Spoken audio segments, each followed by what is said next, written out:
Kristen itu dimulai dari lidah api. Bukankah pada hari Pentakosta, Roh Kudus turun sebagai lidah api, bukan mata api kan? Bukan kuping api, bukan hidung api, bukan tangan api, bahkan kaki api, lidah api. Karena barang siapa menyerahkan lidahnya pada Tuhan, seluruh tubuhnya pun akan nurut. Lidah itu kekang, lidah itu nahkoda. Makanya itu Roh Kudus pertama-tama langsung kendalikan lidah murid-muridnya. Dari situlah seluruh tubuh dipenuhi oleh kuasa Allah. Lalu Petrus kemana-mana memberitakan Injil, menyembuhkan orang. Pilih kata-kata yang menyenangkan Tuhan.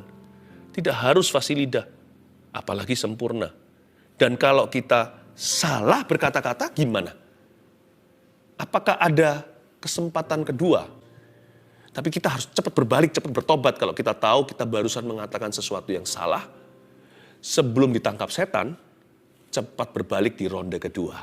Seringkali perkataan kita itu dikasih toleransi hingga ronde ke-7 baru diresponi. Kalau sampai ronde ke-7 kita nggak berbalik, berarti kita tegar tengkuk. Kalau kita menyadari ada suatu kalimat atau kata-kata yang melukai orang lain, cepat berbalik. Kalau ada kata-kata yang mengutuki orang lain atau mengutuki dirimu sendiri, cepat cabut.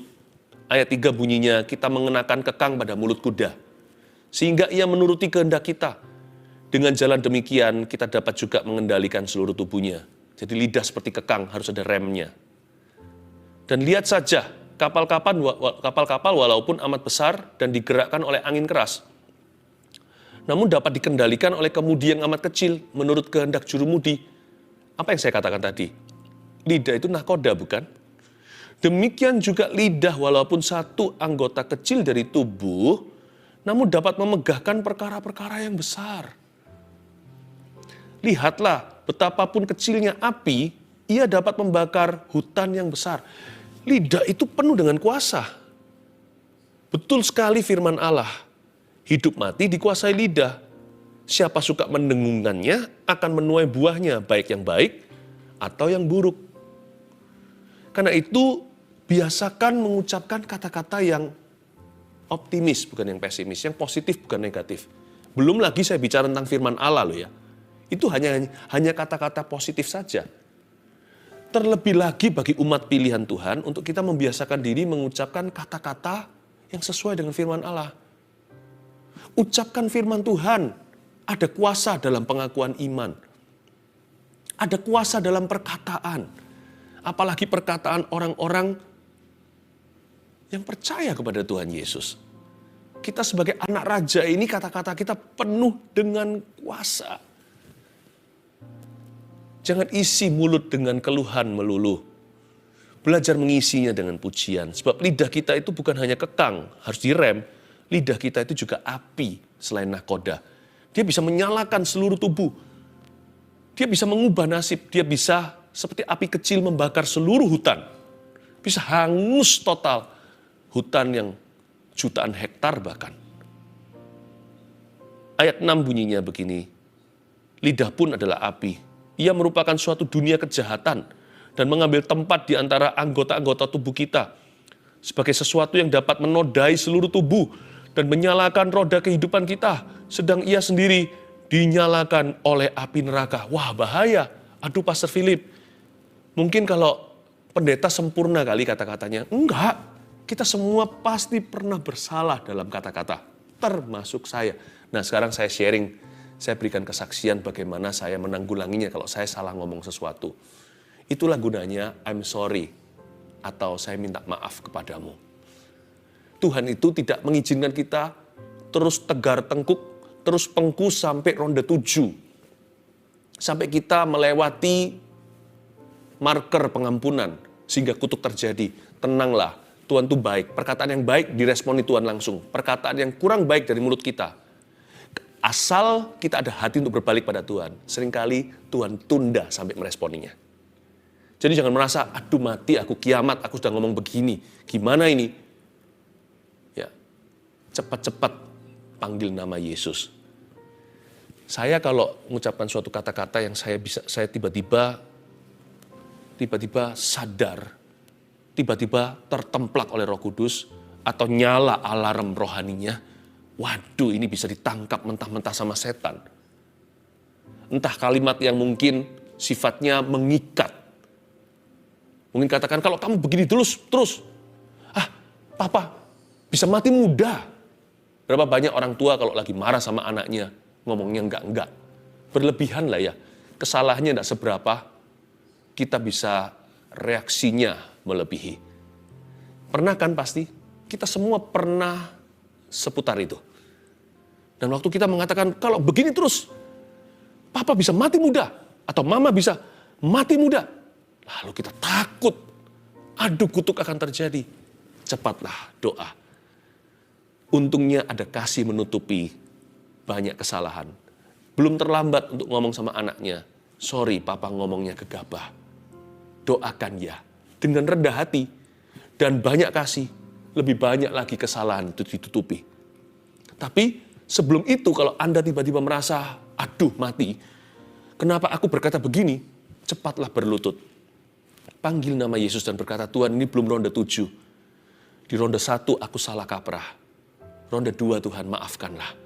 Tuhan aku bertobat dari perkataan itu. Mohon Tuhan cabut saat ini juga di dalam nama Yesus. Basuh aku di dalam darah-Mu anak domba Allah. Seperti Yesaya, jamah lidah bibirku, sucikan kuduskan.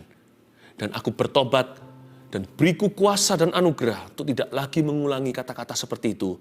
Tidak terjebak atau kepancing emosi sehingga gegabah dalam berkata-kata. Ingatkan aku Tuhan, bahwa lidahku itu nahkoda. Lidahku itu seperti pintu besar bisa buka celah atau bisa buka kepada Tuhan. Lidah itu bisa menjadi pintu anugerah, bisa jadi pintu kutuk pula. Aku tutup terhadap kutuk, aku buka terhadap berkat. Maafkan aku Tuhan, beriku kuasa dan kasih karunia untuk tidak jatuh di lubang yang sama. Dalam nama Yesus. Amin. Boom, langsung tercabut. Yakinlah Allah kita itu murah hati.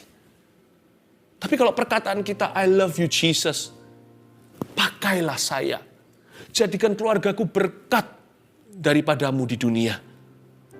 Ya Tuhan, as for me and my house, aku dan seisi rumah tanggaku, kami akan melayani Engkau. Langsung diresponi Tuhan di ronde 1. Belum amin, sudah terjadi. Belum tutup doa, sudah kejadian. Semua yang benar, semua yang baik, semua yang adil, yang manis, yang suci, yang dipikirkan dan dikatakan itu. Kalau sampai ke tata Tuhan, nggak usah tunggu besok hari atau 1 jam kemudian. Allah kita bukan Allah yang bertele-tele. Dia yang ajarkan kepada umatnya, Yesus beri perumpamaan. Kalau berdoa jangan seperti orang Farisi.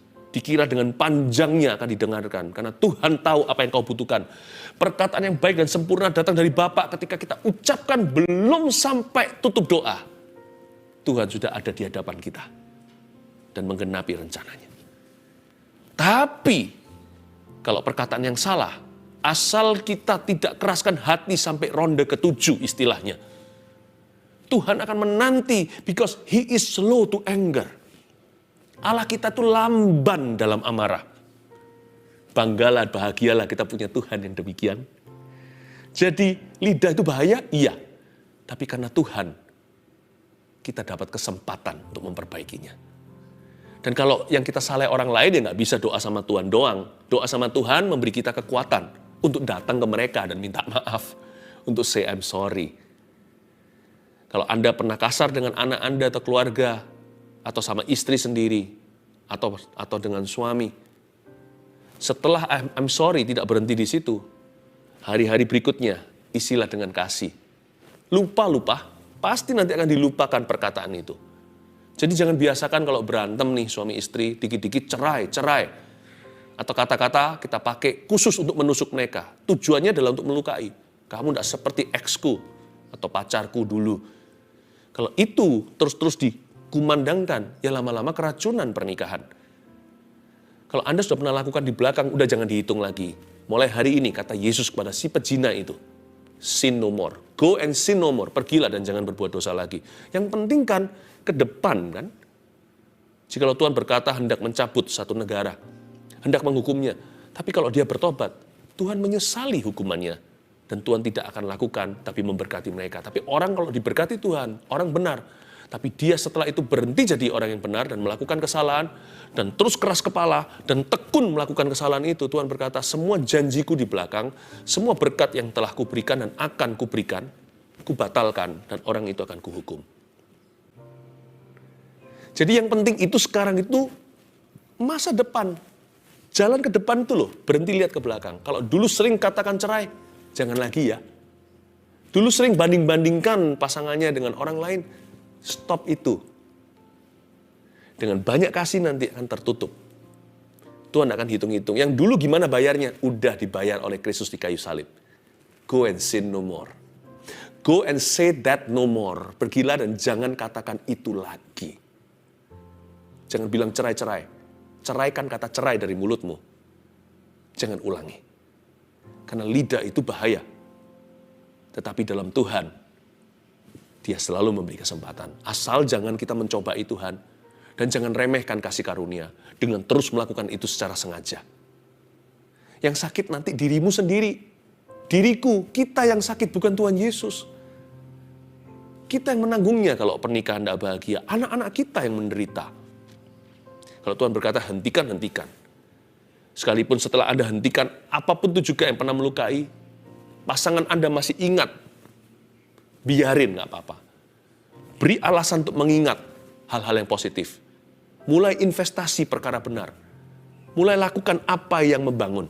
Mulai katakan apa yang dari kasih. Lama-lama, apa yang di belakang itu luntur sendiri. Yang penting kan yang di depan. Tidak pernah terlambat untuk berbalik. Tidak pernah terlambat untuk bertobat. Tidak pernah terlambat untuk berubah.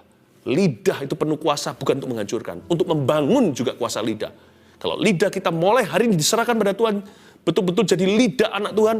Lidah orang Kristen beneran. Segala kondisi di belakang bisa di reverse. Bisa diputar balikan. Perlu waktu memang. Kadang-kadang nggak semalam. Memori kan masih ada. Tapi setelah dipenuhi dengan memori indah dan lidah yang membangun sesamanya, reputasimu pun akan bersih.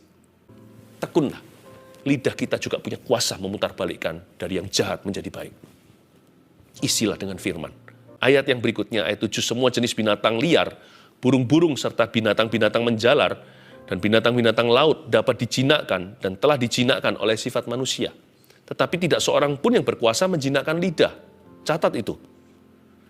Ia adalah sesuatu yang buas, yang tak terkuasai, dan penuh racun yang mematikan. Dengan lidah kita memuji Tuhan Bapa kita, dan dengan lidah kita mengutuki manusia yang diciptakan menurut rupa Allah. Dari mulut yang satu keluar berkat dan kutuk. Hal ini, saudara-saudaraku, nggak boleh demikian terjadi. Adakah sumber memancarkan air tawar dan air pahit dari mata air yang sama? Saudara-saudaraku, adakah pohon ara dapat menghasilkan buah zaitun? Dan adakah pohon anggur dapat menghasilkan buah arah? Demikian juga mata air asin nggak dapat mengeluarkan air tawar. Wow, ternyata ada dua tipe lidah yang berlawanan. Yang satu lidah orang Kristen, yang satu lagi saya sebut lidah yang non-Kristen. Kadang-kadang ditemukan juga di mulut orang Kristen loh, lidah demikian. Lidah itu penuh dengan kuasa, bisa meracuni. But do you know that? Kabar baiknya, lidah juga bisa menyembuhkan kalau diisi firman. Jadi tergantung. Mau pakai kekuatan negatif atau kekuatan positif? Kekuatan setan atau kekuatan firman? Catat ada 4 lidah non-Kristen. Jangan sampai ditemukan di dalam mulut Anda dan saya. Kita bisa Kristen satu tubuh, lidahnya non-Kristen. Bisa itu. Banyak itu. Karena itu 4 lidah jahat ini. Lidah yang buruk ini. Mari kita serahkan kepada Tuhan Yesus untuk diubahkan di saat teduh ini. Yang pertama, lidah jahat. Ini yang saya sebut sinis, sarkas, suka jelek-jelekin, dan bocorkan rahasia teman. Itu dia. Itu definisi lidah jahat. Lidahnya sinis, tajam, Seperti ada duri, bukan pedang bermata dua, tapi pedang setan, saudara. Kemana-mana selalu bunuh karakter orang. Nah, lidah itu punya extension sekarang. Kalau kita colokan gitu kurang panjang, kan ada extensionnya. Sekarang, zaman sekarang seperti ini media, lidah kita itu bisa diwakili jari kita yang ketik di HP, laptop, dan sebagainya. Kita bisa menggunakan kata-kata yang untuk membunuh. Kalimat-kalimat yang menjatuhkan. Sinis orangnya. Bahkan jarinya aja begitu jahat, apalagi orangnya nanti. Kalau ketemu beneran, sinis sekali orangnya. Sama orang gak kenal aja bisa bentak-bentak. Bisa sindir-sindir. Kurang ramah dan gak baik. Selain itu sarkastik. Lidah yang sifatnya suka sinis itu kan langsung, kalau sarkastik itu kan muter dulu. Pakai cara sindir dan sebagainya. Hati-hati gunakan lidahmu. Kalau kita ada sesuatu yang kita mau utarakan pada sesama kita, pilihlah kata-kata dan pilihlah waktu. Bukan hanya itu, daripada kita menggosip pria, ngomong aja langsung ke orangnya. Kalau itu bersangkutan loh ya, sehingga kita tidak urusi urusan yang tidak perlu. Kalau kita berada di posisi, berada di radius pengaruh, dan kita tahu orang itu dan orang itu berhubungan dengan kita, maka kita bertanggung jawab untuk meluruskan. Kalau memang kita perlu, panggillah empat mata. Setelah itu mungkin perlu diskusi, ada pihak ketiga yang bisa bertanggung jawab dan cukup dewasa rohani untuk kita bisa bicara bersama. Ada caranya semuanya. Tujuan tidak bisa menghalalkan segala cara. Tuhan menguji lidah kita. Apakah lidah kita itu sinis atau enggak? Sarkastik atau tidak terhadap orang lain? Suka jelek-jelekin orang lain itu juga jahat di mata Allah. Kelihatannya hak-haknya gua, nggak bisa. Lidah kita ini kan sudah dibaptis. Atau mungkin semua tubuh kita ini sudah mati bersama dengan Kristus kecuali lidah. Jangan-jangan nanti lidah itu membunuh seluruh hidupmu. Dan suka bocorkan rahasia orang itu juga suatu kejahatan. Meskipun nggak kelihatannya jahat, cuman teledor. Tapi orang lain rugi dan harus menanggung konsekuensi. Belajar untuk confidential. Apa yang Anda katakan, kalau orang lain share sesuatu dengan Anda, kalau itu sangat-sangat penting untuk dijaga, jagalah. Tapi saya juga nggak mau. Saya juga nggak mau disumpah di depan. Paham maksudnya? Kadang-kadang ada orang ngomong sama saya begini, Pastor Philip, saya beritahu sesuatu tapi jangan beritahu orang lain. Saya nggak mau langsung tanda tangan. Itu kan kayak notarisan. Itu kan saya diikat janji. Saya bilang tunggu dulu. Kalau you mau beritahu sesuatu pada saya, Anda harus percaya bahwa saya cukup dewasa untuk bisa handle informasi ini dan berhikmat untuk menentukan apa yang harus kulakukan dengan info yang diberikan. Kalau enggak, please jangan beritahu aku. Saya enggak apa-apa kok, saya ini enggak kepo orangnya. Karena Tuhan tidak suruh saya untuk gurui semua orang. Tuhan suruh saya cukup berkata yang benar. Tuhan suruh saya urusi hidup saya. Dan kalau Anda butuh pertolongan, saya dengan rela hati, senang hati untuk mengurusi Anda, kalau itu bisa membantumu. Tapi saya tidak mau diskakmat begitu. Saya beritahu sesuatu, jangan beritahu siapa-siapa. Saya bilang, itu up to me. Kalau enggak, jangan beritahu aku. Oh ya sudah, lalu dia beritahu saya, oh iya, saya rasa nggak bisa. Anda harus beritahu sama mama soal ini. Nah, saya akan arahkan.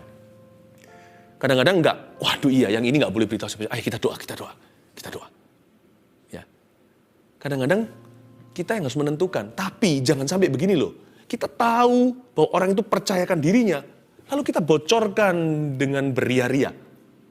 Kita jadikan itu informasi yang kita jual ke kanan kiri. Don't do that. Waktu kita lakukan itu di mata Tuhan, Anda dan saya orang jahat. Lidah kotor yang nomor 2. Ini juga harus dibuang dari mulut kita. Minta Tuhan basuh dengan darah. Lidah kotor itu pornografi di lidah bibir kita. Suka ngomongin jorok-jorok. Seks. Termasuk begini ya. Termasuk lidah pancingan. Contohnya kalau di tempat kerja nih.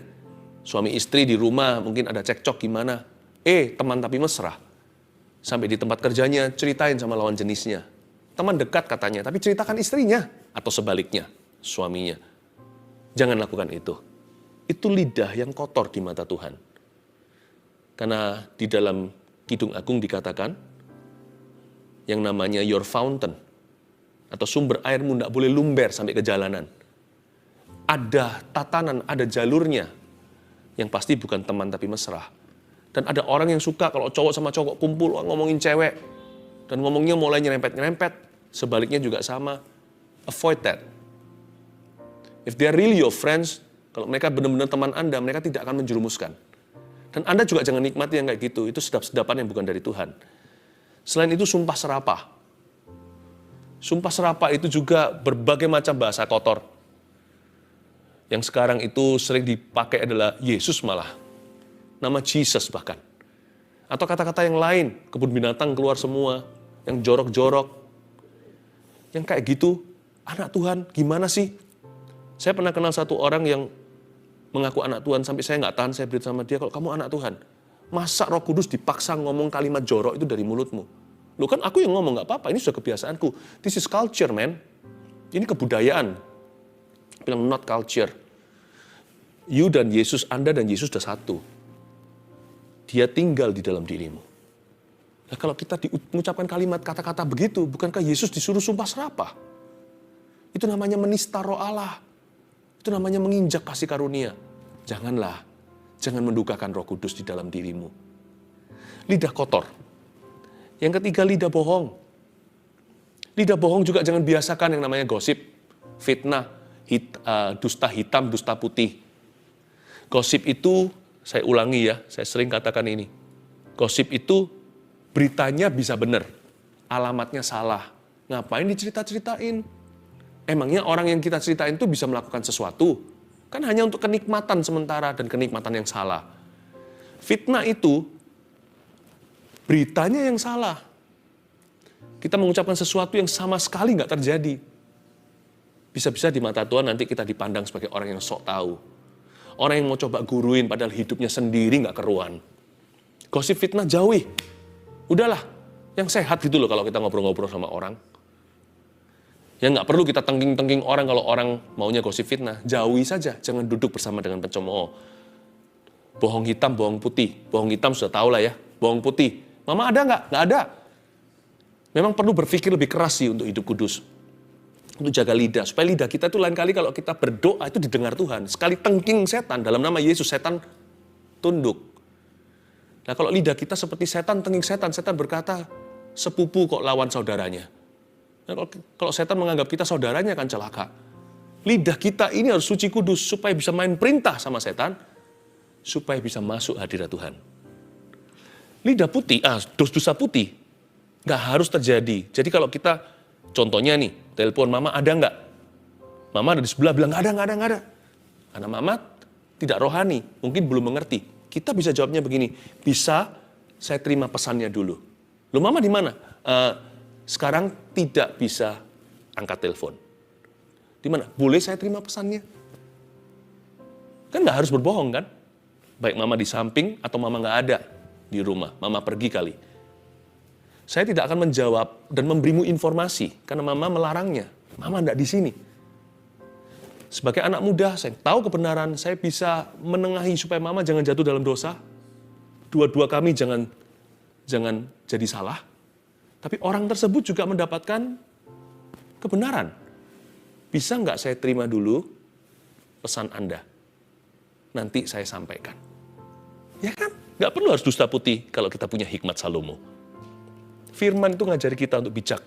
Lebih bijak dari profesor dan guru-guru kita. Terakhir lidah sombong. Lidah sombong ini yang nggak memuji Tuhan, ngomong tentang dirinya melulu. Karena itu jangan pernah basa-basi kalau bertanya, how are you? Apa kabar ya? Jangan sampai kita berkata, apa kabar? Lalu orangnya baru ngomong sepatah, kita cerita tentang diri kita. Lidah kita bisa membuat kita lebih rendah hati, lidah bisa memancing kita lebih sombong. Kalau kita lebih banyak ngomong tentang orang lain, mendengarkan, lama-lama kita sendiri jadi merendah di depan Tuhan dan semakin diberkati. Oke? Lidah orang Kristen harus minus 4 ini. Apa? Lidah jahat, lidah kotor, lidah bohong, lidah sombong. Hidup mati dikuasai lidah, ada kuasa dalam perkataan kita. Mari kita putar balik nasib tahun ini dengan mengucapkan firman Tuhan. Haleluya. Thank you, Lord. Ku ingin lebih dekat bersekutu denganmu, jadikan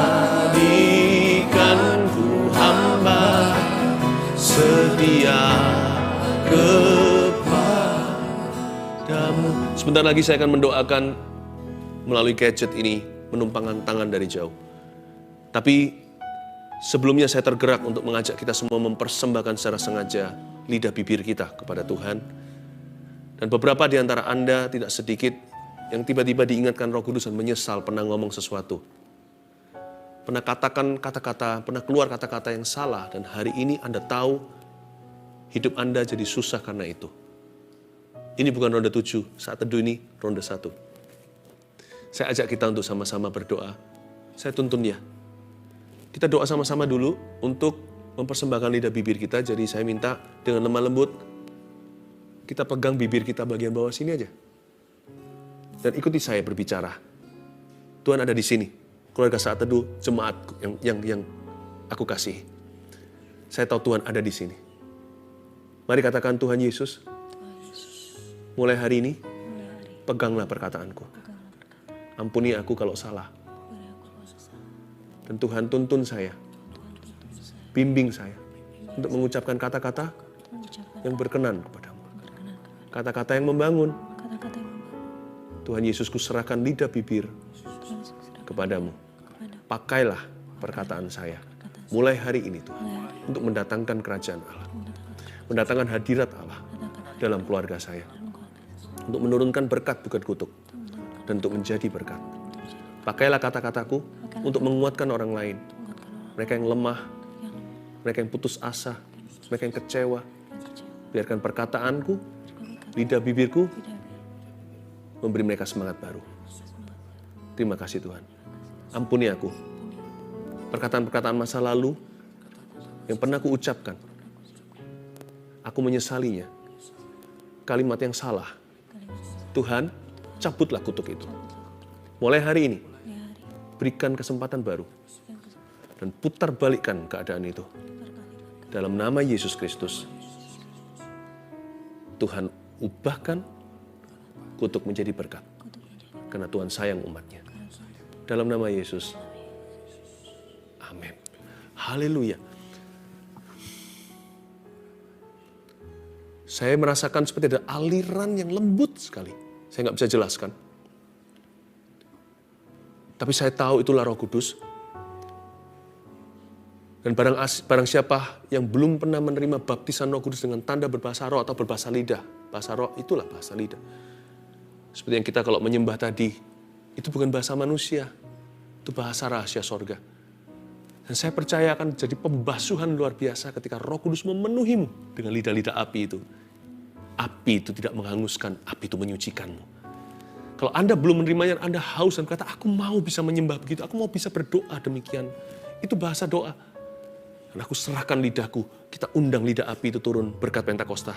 Kalau Anda belum pernah menerimanya, kalau Anda tidak tahu apa itu bahasa roh, ya itulah Anda. Berarti Anda belum menerimanya. Atau Anda ragu, Anda belum pernah sama sekali ada haus dan lapar. Ayo kita berdoa sekali lagi. Begini aja tangannya diangkat. Roh Kudus akan turun di situ. Percayalah, burung merpati sorgawi tersebut dalam rupa dan wujud itu yang tidak kelihatan akan muncul lidah-lidah api memenuhimu. Ketika saya berdoa, setelah itu saya akan menyembah. Saya percaya sesuatu terjadi. Ada aliran yang lembut. Saya tahu ini Roh Kudus. Ini ruang ini di dalam ruangan, tapi saya rasakan ada angin di sekeliling saya. I know this is the Holy Spirit. Katakan bersama dengan saya, Tuhan Yesus, baptiskan aku dengan Roh Kudus-Mu, dengan tanda berbahasa roh. Aku haus, aku lapar. Turunlah lidah api, penuhi aku saat Pentakosta. Dalam nama Yesus, dalam nama Yesus, dalam nama Yesus, amin. Orama kaya sinana yasu, ina marana kaya su, ina yana yasu, ina mona yasande, ina ralama yasanda yaralamu. Terima, orama kaya shikana namata kamaro, shikana yasu. Receive the Holy Spirit, terima Roh Kudus. Inaralamaya sande, inaralamaya sing, inaralamaya sando, Hinamaralamaya sandaralamaya si. Shika pada jangan berhenti. Getaran yang dari Tuhan. Jangan berhenti orang makamaya shananamana bahasa orang nggak bisa diajarkan. Tapi saya ajarkan kita beriman meminta. Saya tahu banyak orang mengalami curahan. Mari terus berbahasa roh. Yang barusan menerimanya, yang sudah bisa dari dulu. Mari kita menyembah Ramakamaya Shumanamaya Shi. Hiyanamaya Shu. Inanamaya Shikanama. Inamaramataka-maya Marama. Roh Kudus beritahu sama saya, banyak orang Batak sekarang menerimanya. Saya tidak tahu kenapa di episode ini banyak orang Batak menerimanya. Ramakamaya Shikanama. Oh, orang-orang Kristen dari dahulu kala. Ramakamaya terima Pentakosta Shikanana Matakaya. Shikanama-kaya Shinanamataka-maya. Inamaramataka-maya Shikanamatakaya Ramatakaya Shananamarama. Ramakamaya Shananamataka-maya Maralamataka-maya Shananamataka-maya. Inanalamaya Shinanalamaya Sho. Jangan berhenti, don't stop. Inamaramataka-maya Shananamataka-maya Ramaramataka-maya. Rama. Roh Kudus tunjukkan pada saya ada orang muda yang suka rokok elektronik, itu namanya apa. Dan Anda tidak bisa lepas dari itu. Dan Anda nonton Saat Teduh. Sekarang Anda seperti mau merasa meludah. Terus sekarang bahkan Anda sudah cabut dari depan. Dan Anda lari dan meludah saat ini juga di kamar mandi. Saya tahu terus Roh Kudus sedang bekerja. Banyak perokok, baik itu elektronik atau yang rokok secara klasik. Kami sekarang tengking di dalam nama Yesus. Setiap ikatan lidah dan juga yang suka sumpah serapah. Ada orang-orang di sini yang harus curse dan harus curse doang. Setiap kalimat mesti ada sumpah serapahnya. Itu ada roh najis di lidahmu. Aku tengking dalam nama Yesus. Aku patahkan dalam nama Tuhan Yesus Kristus. Koramakapatayam. Yang suka berbohong, yang sudah berdusta itu, aku berdoa dalam nama Yesus. Basuh dengan darah Yesus. Ada kuasa kekudusan mengalir di rumah-rumah atau di mana saat ini jemaat berada. Roh Kudus melawatmu dalam nama Yesus. Biarkan orang-orang ini mengalami kelepasan. Bahkan ketika sekarang ini saya masih berbicara, banyak yang mengalami deliverance, banyak mengalami kelepasan. Ulurkan tanganmu saat saya tumpang tangan ke gadget ini. Di dalam nama Yesus, Tuhan, dengarkan doa kami. Berkati setiap permohonan doa kepadamu ini dengan jawaban yang tegas dari Tuhan. Dengan pengalaman yang nyata dengan Roh Kudus. Sembuhkan yang sakit, Bapak. Bawa dekat yang jauh. Yang murtad kembali di jalan yang benar. Yang jauh kau buat dekat. Di dalam nama Yesus, hamba serahkan ribuan permohonan doa ini dengan iman. Di dalam nama Yesus. Letakkan tangan. Ada satu wanita mukanya seperti bulan. Bundar gitu karena obat. Karena obat dia jadi bulat. Obatnya keras sekali, Anda menderita suatu penyakit. Dengar firman Tuhan, aku nubuatkan dalam nama Yesus Anda sembuh. Mukanya pun kempis kembali seperti semula. Efek obatnya pun akan hilang. Dan efek sampingnya maksudnya.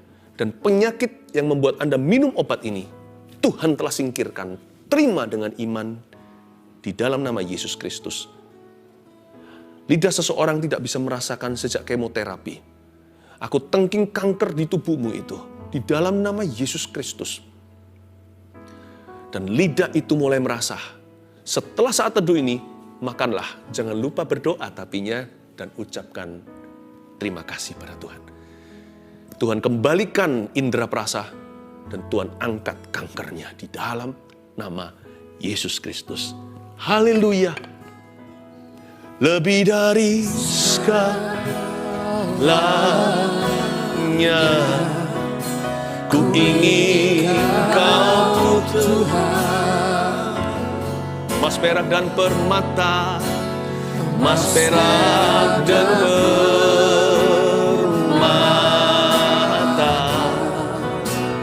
tiada artinya. Ku ingin lebih dekat. Ku ingin lebih dekat. Bersekutu denganmu. Jadi setia kepadamu. Kita akan menerima doa berkat pengembalaan di akhir pekan ini. Jangan lupa subscribe juga di channel ini supaya kami terus bisa melayanimu. Mari kita angkat tangan. Terimalah berkat dari Allah Bapa, kasih karunia dari Tuhan Yesus, pengurapan dari Allah Roh Kudus menyertaimu. Dan lidah bibir ini sudah dinyalakan oleh Roh Kudus. Dan Tuhan menyertai pengakuan imanmu. Dan Tuhan menggenapi firman di lidah bibirmu. Dalam nama Yesus. Amin.